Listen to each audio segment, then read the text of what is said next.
stepping out on faith is serious. It is. It's Stepping serious. out on faith is, okay, Lord, I hear you telling me to step out of this plane that's all the way up in the air. And I believe that once I step out, you are going to create the staircase to get back there. And that is that serious, because if you step out of an airplane and you fall to your death, this is me stepping out on faith, having no clue as to what our future looks like. Hello and welcome back to the Island Connection. I'm your host, Corey, and I'm here with a very, very dear and special friend to me and my family. Her name is Michelle. She is an amazing person, y'all. Y'all are in for such a huge treat, and just stay tuned, and here we go. Hello, Miss Michelle. I don't know why you telling these people I'm amazing, honey. Stop that. You really are amazing. And your story is amazing. Like we go back, I don't even know. Before our kids. Yeah. I would say probably about 30 years. Yeah. I remember when I first saw you at your dad's church. Oh, okay. That's when I first saw you at your dad's church. You were quiet. You would smile at everybody. You called me on a good day. But you would just smile at everybody, but I never saw you like just talk.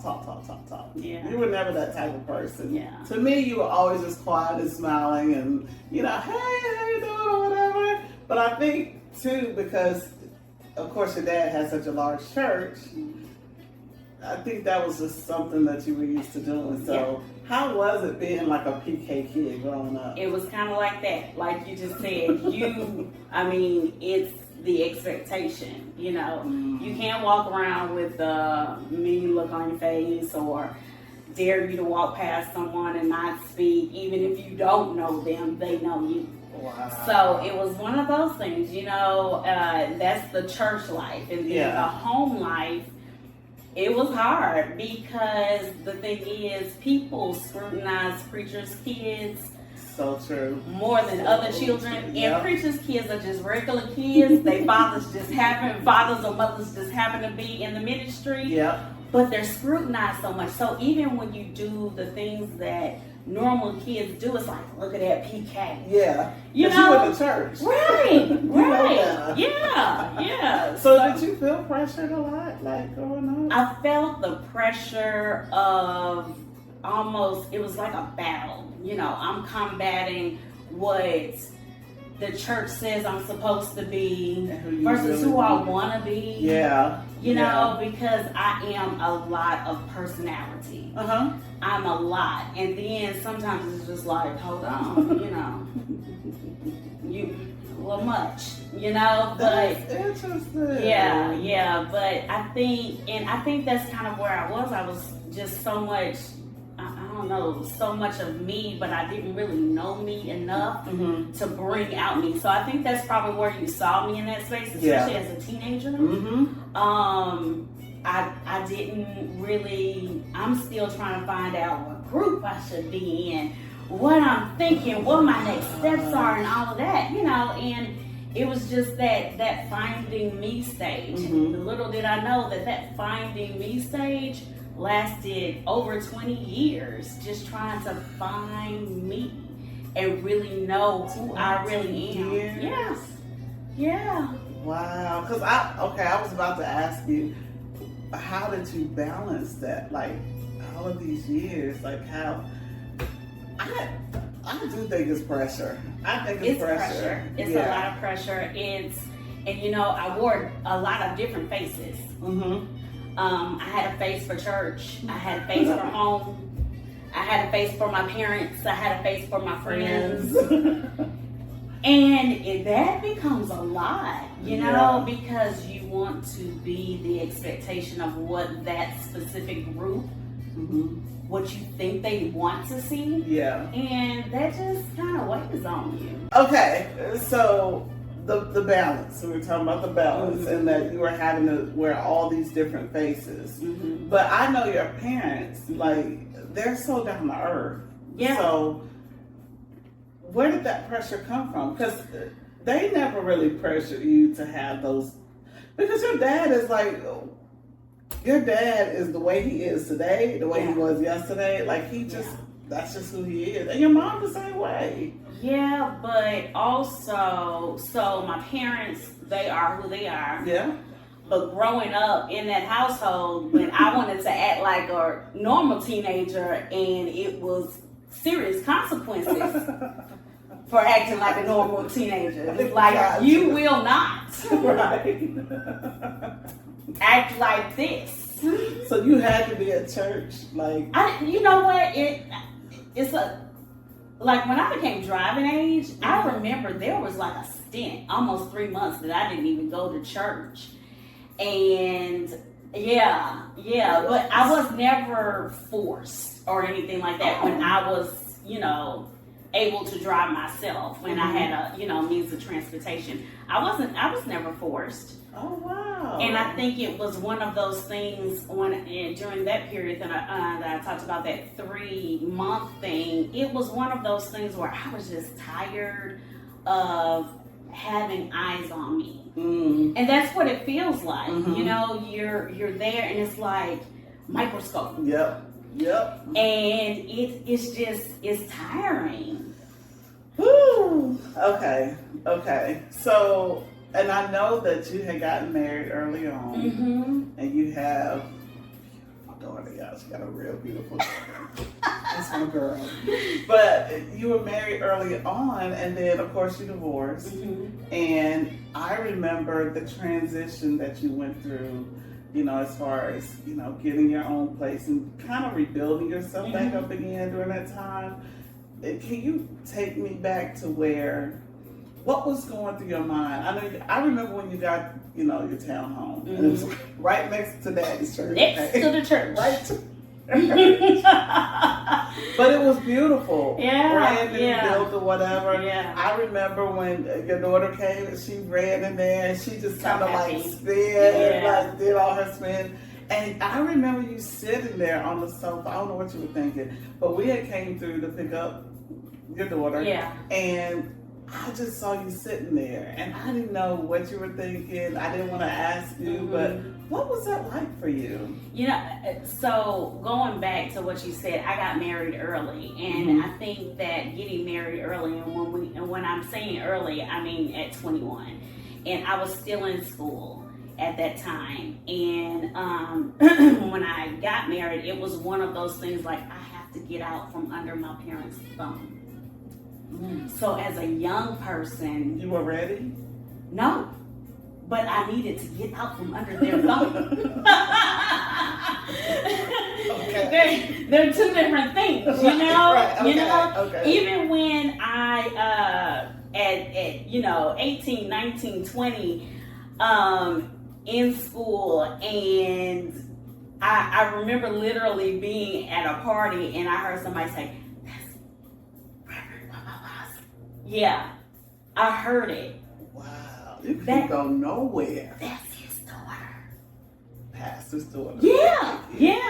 And it was one of those things, and it was like, when will I be able to have an independent life? Even I got an apartment with a roommate and all of that, and then met a guy and didn't date long, ended up getting married. And then that marriage lasted 7 years.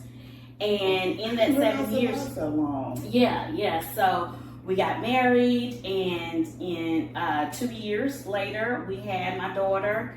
And then 5 years after that, then we dissolved the marriage. And that was a whole phase in my life where I was like, when have this is the thing, during that whole time, it's always, what have I been doing for other people? Wow. Of course, hey, I want to look like the pristine pastor's daughter, and it's like, yes, I'm married now. Yeah. Look, we're raising a family. But when I was doing that, there were so many steps that I was skipping in life. And I have someone in my life who says, when they turn 18, they're grown, and I'm done. No, kids are stupid. At 18, 19, 20, 21, right. They don't know life. They don't know what they you don't know, know. They Yes. don't know life. And I did not know life. Wow. And so it was like, hey, my parents did it. Yeah. They met, had been dating for like 6 months, got married before that year was over. Oh my goodness. Total generation. Let me tell you something. God ain't making that 1951 model husband no more. Right. It's gone. Gone. That type of husband is like, I'm a provider. I'm going to make sure this family is good. I'm going to put a roof over the head. Yeah. That's what you had. But, that's just not the generation that I was dating and didn't understand. And just to be honest, I felt like it might have been, I want to hang on the tail of who you are. So I'm okay. So you wanted a marriage just like you saw your mom and dad. I wanted that. I wanted to be the young bride, to have a family. Yes, we had that love story. It didn't take the long. Background. And just like my parents had me 2 years and 3 days later. 2 years and 7 days later. It was like, I was like, oh, literally. We are a carbon copy. Yeah, this is it. This is it. Because this looked like mom and dad. Right, everything's on timing. I was wrong. I was wrong. Wow. And so when I discovered I was wrong, I really had to say, okay, I'm going to have to make a decision for the first time that has nothing to do with anyone else's perception, because at this point, I'm responsible for this little human. And I had to say, okay, I have to think about me first and then her. And I was like, am I gonna go through a whole divorce and be completely embarrassed because the pastor's daughter, she got a divorce? Or did I sit there in the mess that I was in, which was spiritually and emotionally and mentally, financially draining me, to have to put on the facade of happiness every time I came into the church? Do you understand how it was so hard walking in there and then hearing a song and then you break down crying. But then you wipe your tears and you walk out of church and then you get in the car and you don't even like the person you in the car with. That's And that's a lot.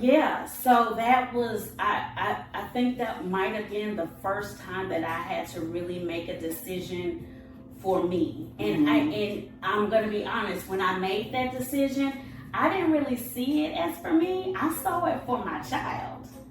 I said, I gotta pull her out of this environment because this is not the environment I grew up in. And I don't want her to see an environment like this and think this is the norm. So it's still once again, it wasn't about me. I was really thinking of my child. I can see that because I remember there was a lot of things I think you did for somebody else, because you're just like that friendly type person. And I used to say, she got a whole lot of friends because it was always, Michelle, this was, and you're like, okay. It was always a smile, and I was like, wow, how does she do it all? As at this point, you were a single parent. But I was like, man, how does she get around, do all this stuff? I mean, because to me, I think you're such a strong, resilient woman. Thank you. Always been, in my eyes. That is so crazy. In my eyes. That is so crazy. Literally, I have always, because I saw how you fought through things. And then I remember when, you completely said, and I was like, wow, this really hurt her. I remember when you did the divorce and then you met your now husband, who is amazing. Yeah. Yeah. And you've been married, how long y'all been married now? 17 years. 17 years. But I remember when you had to write this goodbye letter. Ooh, don't even do it. And you sobbed, but I was like, is she sobbing because she's having to hurt his feelings by saying goodbye? Or she's sobbing because of she realized like this is literally over? I think it was sobbing because really identifying that the choices that I made brought me down a road that I didn't expect. And now I get to finally veer off of this terrible road that I've been on for so long. Yeah. And it's like the storm had just passed, and you look back and you think, wait a minute. I thought this was just a little, a little water spigot or something, and you look back and you were like, my God, that was a category 5, and it really was. It really was. Yeah. It really was. It was, and I'm talking about, oh, you should come back. What would you don't want our daughter to come from a broken family. Those are the things that were killing me. Yeah. Those are the things that I was like, I know I don't. Yeah. Yeah. But I was like, but if you hang on, what is it that she will see? Yeah. What type of future would she have? Yeah. And I will tell you, it is so hard for me to think about me a lot of times. I just recently been able to say, hey, you need to think about you. But when I think about where we were and then where we ended up, and we didn't know, because 17 years of marriage has not been easy. There's been some days I was like, you still here? Right.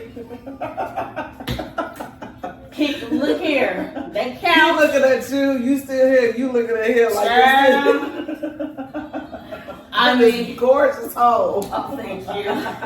But I know that had I not made that decision, my daughter would not be successful. Yeah. And I look at that and say, she wouldn't be successful, and neither would I. Because I thought forever that, and this, I'm not saying this is a bad choice for your occupation or anything, but I thought that my level of capability in a job was call taking. I saw myself as some of those older ladies that I worked with. Yeah. Miss So-and-so, how you doing today? I'm fine, baby. Are you serious? That's where I said I was going to be Miss So-and-so. No way. I never thought that I was capable of more. Wow. Because of what you were told?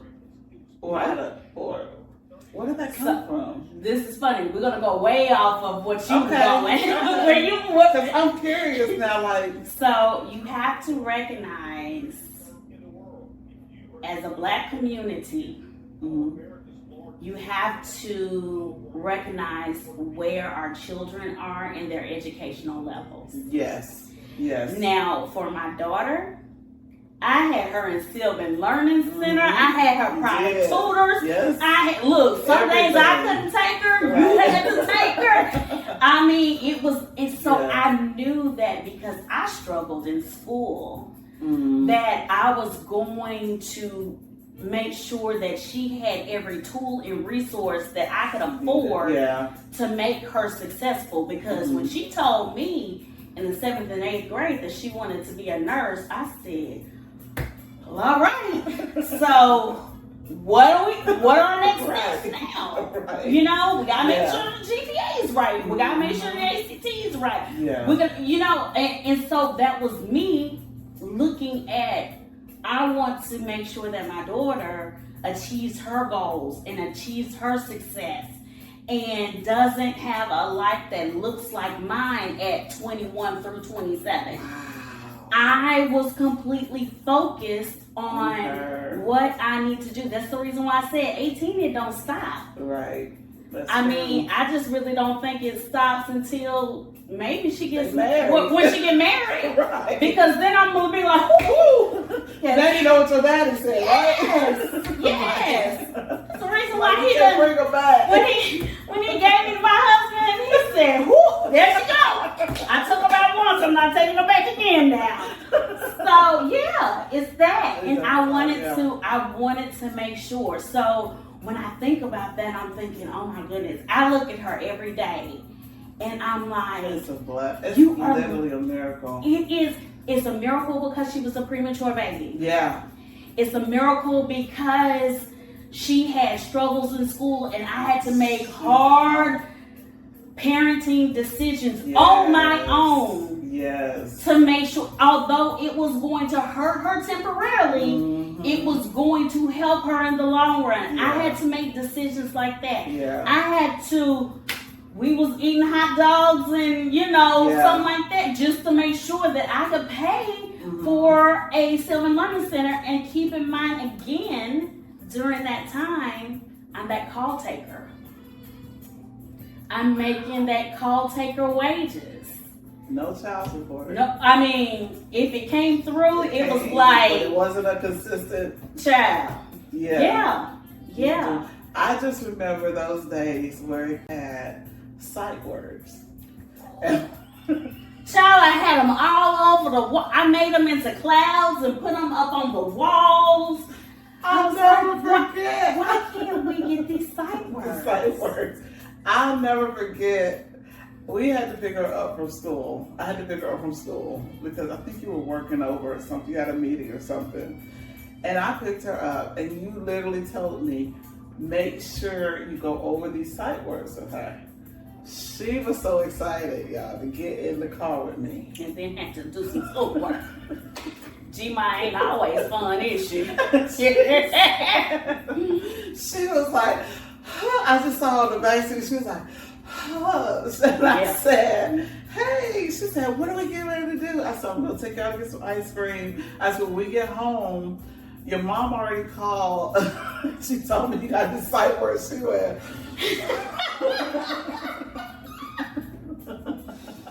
That just for her whole evening. I know. She was like, I thought I was free from sight words. Man. No. Yeah. And then I said, well, G-Pa's going to pick you up. Was it G-Pa? She called Pastor. Oh, Papa. Papa. Yeah, honey. I said, your Papa's coming to pick you up. She said, okay, good. Then she said, okay, Papa, hurry up and come pick me up because then I know I don't have to do something. You're going to make her get a whooping now. Get away. Because she got away with everything with him. Yeah. I'm telling you, that child was clever. Yeah, so I remember those sight words and I remember that struggle of just trying to get her to get those sight words. And to see where she is today, it's like, but I want to go back to when you made the decision to let go of that first marriage. Mm-hmm. Like, you didn't even know where you were going after that, did you? I had no idea. And this is probably the third example, maybe four. I have four very distinctive times in life that I had to step out on faith. And let me tell you what this is. Stepping out on faith ain't what people say it is. Really ain't. Stepping out on faith. You can talk it, but it's serious. It is. It's Stepping out on faith is, okay, Lord, I hear you telling me to step out of this plane that's all the way up in the air. And I believe that once I step out, you are going to create the staircase to get back there. And that is that serious because it's that serious because if you step out of an airplane and you fall to your death, yeah, this is me stepping out on faith, having no clue as to what our future look like. See, I'm so glad you're saying that because there's a few women that I know and they're in this marriage and they're not happy at all. They know that, it's been infidelity, all of this stuff, but they're like, we're just waiting on God. And I've always said, sometimes God waits on us to make that move. Yeah. So I say that because I'm going to ask you now, did you hear God say, okay, Michelle, it's time for you to move away? Okay, so or was listen. it just circumstances that led you to I say, will tell you this. That is so funny you said that because I've said this to a couple of friends this week. Because I have a friend who's new in her walk with Christ. And she said, I just don't understand when you tell me God told you to do this. Like, how is he telling you? And I said, me and God, our communication has changed. I said, because when I was a baby, he spoke to me differently than he speaks to me now. Yes. And when you are in a bad situation and all you got is that mustard seed of faith, okay? This is all you got. This is it. Yeah. This is all I got. But it's here. And I said, Lord, this is the deal. I don't want to go against what I said I would do.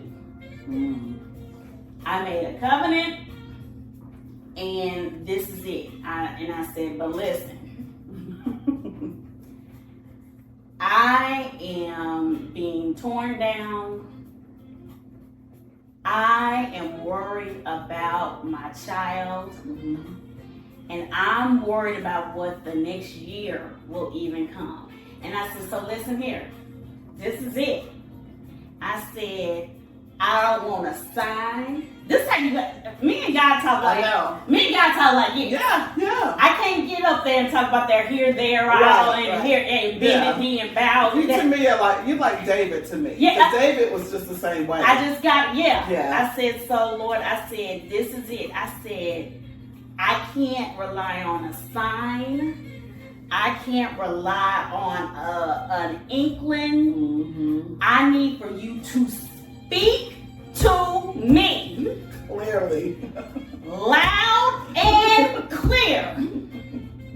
Otherwise, I am staying here. Wow. And I'm not moving.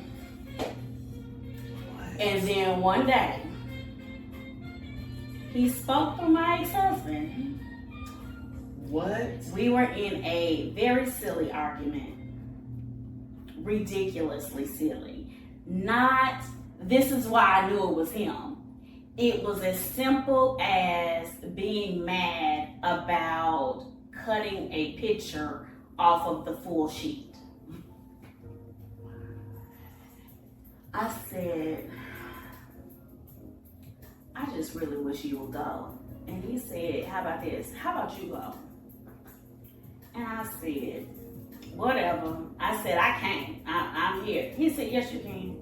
And he started getting my things and putting them in my car. No. And I said, when he went out, I said, look, Lord. This is it. I said, now, Lord.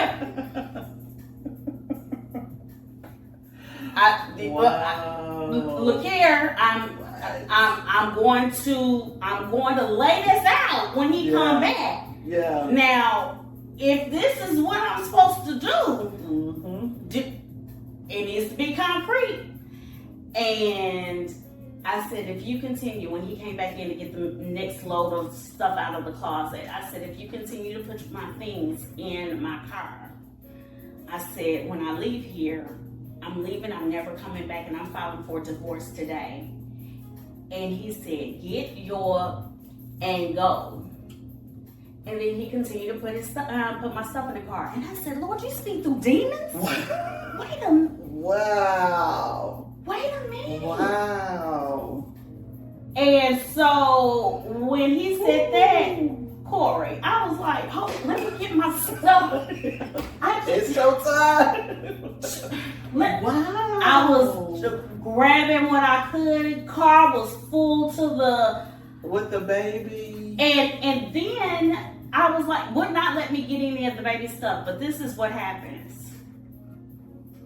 I came, it was the day of an aunt's funeral, and I came to my parents' house, and they said, what are you doing here? I said, I left. And my mom said, girl, quit playing. And I said, I'm for real, all my stuff's in the car. And my mama said, get your stuff out! We gotta get your stuff out the car! Make sure you be bleeping out the names. Right. So, wow. Because they knew what I was going through, and they didn't want to see me sit through that, you know? And so they got my stuff, and I said, he wouldn't let me get any of the baby stuff. And my daddy said, that's okay. He gave me a check. He said, go buy her whatever she needs, and don't worry about it. And he said, whatever's left, just call it a loss, baby. Don't worry about it. Wow. Thank God for daddies. Yeah. Man. I let me tell you something. I recognize every blessing that comes through my life, and I am so blessed for my parents. Yeah. I am blessed just to watch the relationship that they have with my daughter, and I'm blessed to have the relationship I have with them now. Yeah. Yeah. And that's I a huge do not blessing. take that for granted at all. I can honestly say, and I tell everybody this, your parents, even though, you know, he's a pastor of a church, I've never heard anything bad as far as his character, as far as, you know, he's messed around or whatever. He is such a man of integrity. He's a stand-up man. And I always tell people, like, y'all looking for a church? Y'all need to go to this church. Because that's what I look for. I don't need to be in front of a pastor and then been with the congregation or slept around with the congregation or on his fourth and fifth wife. Yeah. I want somebody who knows how to stand committed to his wife and his children. And I've seen that. Not saying that y'all ain't made mistakes or whatever, but he has stood like the test of time. Like 50 years and 51 years this December. Man. I just look at him and like, still standing strong. I be like, how they stay with each other? Okay. Both of them. Honey, they'll call me. One will call me talking about the other will call me. I'm like, what is wrong with y'all? They are Frank and Marie Barone on Everybody Loves Raymond. I'm telling you, they are. They are so funny. But let me tell you something. You better not mess with these one of them. Right. Say something crazy about them. Say something. Love them so much because they're just so authentic in who they are. And man, I really I admire your wife because, you know, she's not the type that be up in church all the time saying whatever, but it's like she has her own identity and she established that early on. Like, you know, with what she does on the side and then he does his, so they're not intertwining each other. They just, you know, I was like, I like that. I love that from the very beginning. And so it's such an authentic love because it's what are you doing? I mean, my mom wakes up at 4 o'clock every morning like she's going to work.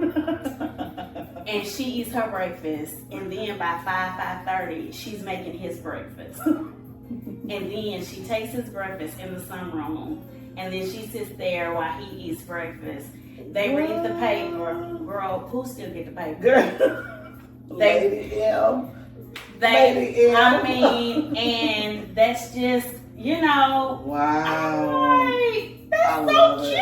It's so cute. It is so cute. It is so cute. Oh my goodness. See, that is such a blessing to me.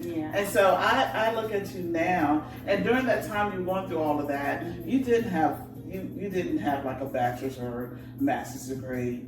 None of that. So you literally stepped out on faith of what you had and just went from there. So tell me about this new. You know, there was a book with Michelle called Becoming Michelle. I think of you all the time, every time I see that book. No! That's so funny. How did you stay consistent in developing or becoming Michelle? You know, it started with becoming, because like I said, that whole not even knowing myself for 20 years, I was comfortable being the cheerleader. I want to cheer everybody on. Yeah. You know, Yeah. ooh, go baby girl, you know. And she discovered something while she was in nursing school, and then she needed help. And so one of her professors asked, have you ever been tested for ADD? And I was offended. Really? I was.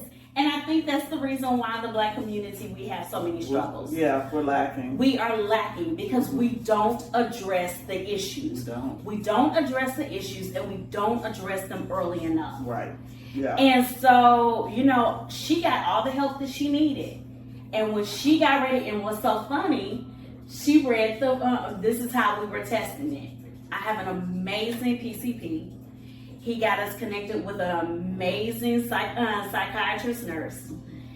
And as she was trying out the medications and different things to do, what she would do, so my daughter had problems with concentration. There's so many of those kids in today. Yes. Yeah. You can read it, don't know what it said. Yep. Yeah. And so it was the concentration and comprehension. And so what she would do, she would bring the medicine up a little bit, make sure that all her stats were good. So blood pressure, heart rate, everything's good. And as she was on that level, she would read Michelle Obama's Becoming. What? And if she could not get through it, and she was like, I don't know what I just read. Okay, so that was our test. Yes, yeah. Yeah. When she got to the proper medication, she went through the whole book. She told me all about it. She was happy. It was a new person. So then she came for me.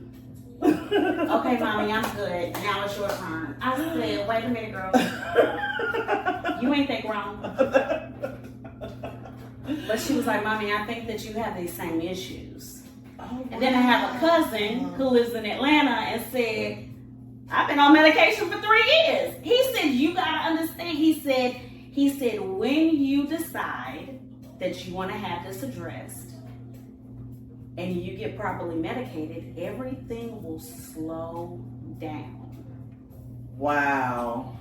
Because I would literally, I could be, let's say I'm in a meeting. I'm in a meeting and I hear what they're saying. However, everything else is running through my head. Yeah. It's running. Can't focus. It's running. It's almost loud. I know somebody like that. And I would have to write down every word that I heard to stay focused. And I told my cousin this in Atlanta, I said, even in my prayer life, I would have to pray out loud because as I'm trying to pray, everything was going through my head. This is me and the Lord, and I can't even get a prayer through. Okay? So when I decided, I said, well, let me just call this lady and see. And she was like, honey, you, after we went through our whole session and all that, she said, you suffer from ADHD. She said, a lot of anxiety, which I did. And she said, and you kind of teeter on some OCD. When you think about the generation who raised us, that is not something that you would discuss. That's it. Medicate. Yep. Tell anybody. Because you know what they're going to say. Ain't nothing wrong with you. Ain't lazy. You do not study hard enough. Right. You lazy. You are not putting forth enough effort. That's it. And if you were ever told that you was going to a psychiatrist, oh, you crazy. You know they crazy. So true. So you got all these people who are suffering from things that could be addressed. And I'm not saying medication is for everybody. Right. But for this old woman, yeah, it was like when I got to that point, and I was like, wow. I mean, you could see the difference in my work life. And I said, well, if I'm able to do this at work, why don't I give school a try again? That's what made you That's go back what it to was. school. Because I never saw an end date when I started school as a freshman. Yeah. Because I knew what I had to do and I did not feel capable. Mm-hmm. But when I started to see the level and the product that I was putting out at work and how it had such a change in it, I was like, if I could do this for work, I could do it for school. And I had worked myself up all the way without a degree to the point where I was stopped right here. And they said, oh yes, you have great performance, you excel at what you do. However, the next level requires a degree. I was doing the work of a senior client specialist, but I wasn't getting the pay. Because of the degree. That was the only thing that was... Because of the degree. So that piece of paper was holding me back.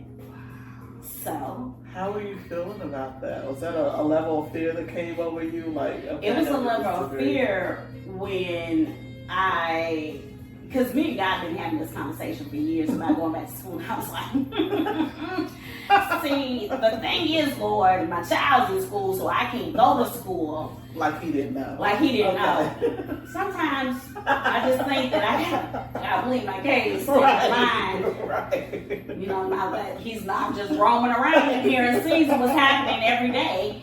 But I had to, it was an opportunity that came up on Facebook. I'm not even really on Facebook. I'm on Facebook simply for the HOA for my neighborhood. Yeah. And one of the people in our HOA said, hey, if you start a school and didn't finish your degree, then MTSU can help you. Come to the Rutherford County Chamber of Commerce and see if we can help you out. And I said, Lord, here you go again. I said, I make a deal with you guys. I said, if I remember, I will go. I have no idea how this day and that event popped up on my calendar on my phone. But it did. What? And I said, all right. And I went up there, and when I told them, I went all the way through. I said I was actually a senior, but I was pregnant. And I didn't finish. I said, but there were a lot of classes, I had a lot of credits. I had over 90 credits. They were like, oh. I said, well, let's have your records brought over to us. But from what I'm seeing, it may take you maybe 18 months to 2 years to finish. And I was like, And I said, but listen, I don't want to be in school with a whole bunch of kids that I could have birthed. No, you did. I'm not going to do that. I'm not going to do that. So there was a science class, I believe. It was a science class that I had to have. That was one of your, the standard classes. And then the rest I could take for my degree. Wow. And I said, but listen, the science class, I'm not going to class with a bunch of kids. And they said, well, we're still in this pandemic. And they said, and we would suggest that you go to Motlow and do the classes online. It was 2 classes I had to take. So in the summer, I blocked my calendar at work from 8 to 12. And I took classes at Motlow for biology and something else. I can't remember, from 8 to 12 online. Wow. And I got through it and I said, oh, I did it. So maybe I could finish out the rest. So that's how I did it. And the Lord was like, all these excuses. Yeah. He was like, you don't have to be in class with them. You'll be online virtually. You're welcome. thing that overcomes my fear is the level of faith that I have built up. I have never had this much faith. It's almost to the point that it scares me. Because God will get you. You know what? Because like when I'm talking and I'm like, yeah, Lord, I know I need patience or whatever. And then he sends you reasons to work on your patience. And you're like, I didn't ask for this test right now. He said, but you're not running things. Right. That's what he